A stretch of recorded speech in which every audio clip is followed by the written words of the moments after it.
another short story entitled What Lurks in the Dark. I was startled awake by a gentle tap on my arm. "Rain, can you watch your brother for a while? I'm just going home to get his clothes," my older sister said.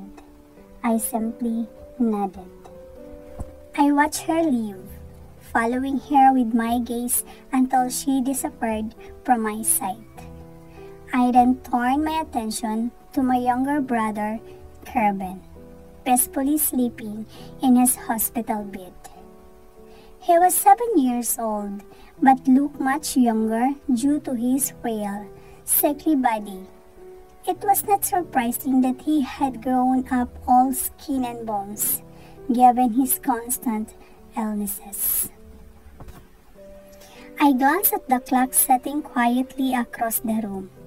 9:56 p.m.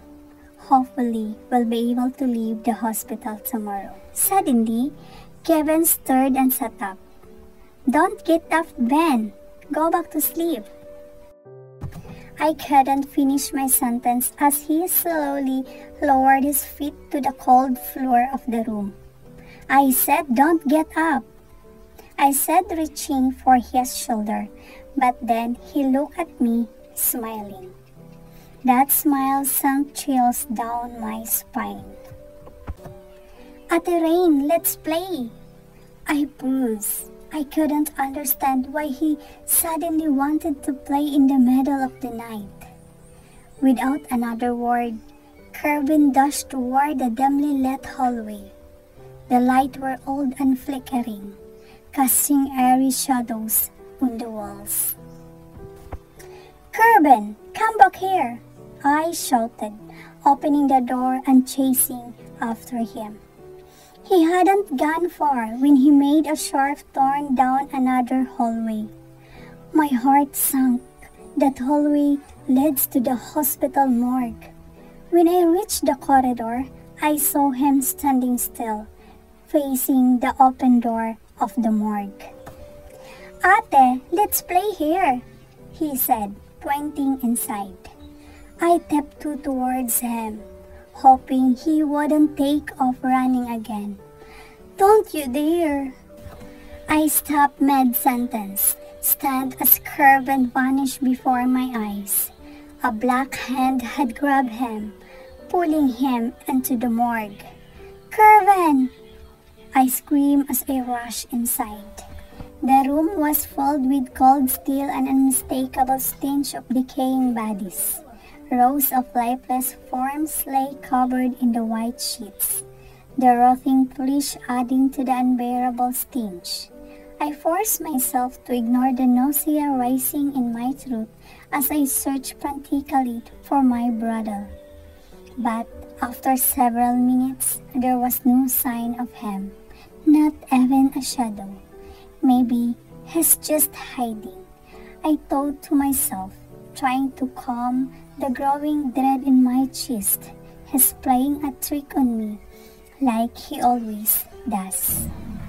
As I left the morgue, beads of sweat formed on my forehead. My mind raced, searching for a way to explain Kervin's disappearance to Ate. How could I tell her I had lost him? I asked every person I encountered if they had seen a little boy. I described him, even using hand gesture, but every answer I got was the same. No one had seen him. Then it hit me, that hand, the black hand that had pulled Kervin into the morgue. Could it be the culprit? I hurried back to our room to grab my phone, determined to call for help. "Where have you been, Rain?" Ate's voice startled me as I entered the room. "Ate, I ask you, where did you go? Why did you suddenly leave?" "I'm sorry, but Kervin, he's missing.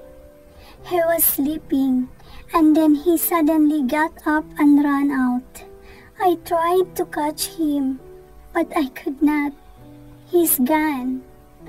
I stammered, my voice shaking as I looked down, unable to meet her eyes. A crowd had gathered, watching us, their eyes filled with judgment and pity.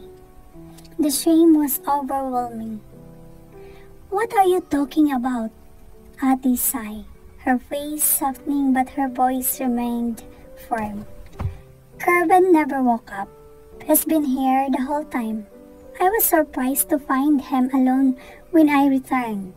Someone told me they saw you run out like you were chasing someone," she said. Her words drained the blood from my face, sending a chill down my spine.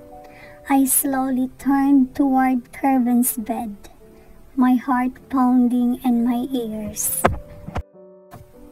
There he was, still sleeping peacefully, exactly where he had been all along. But something felt terribly wrong. I couldn't shake the image of that black hand or the haunting smile on his face. What had I been chasing? What had I been chasing? What had I been chasing? What had I been chasing?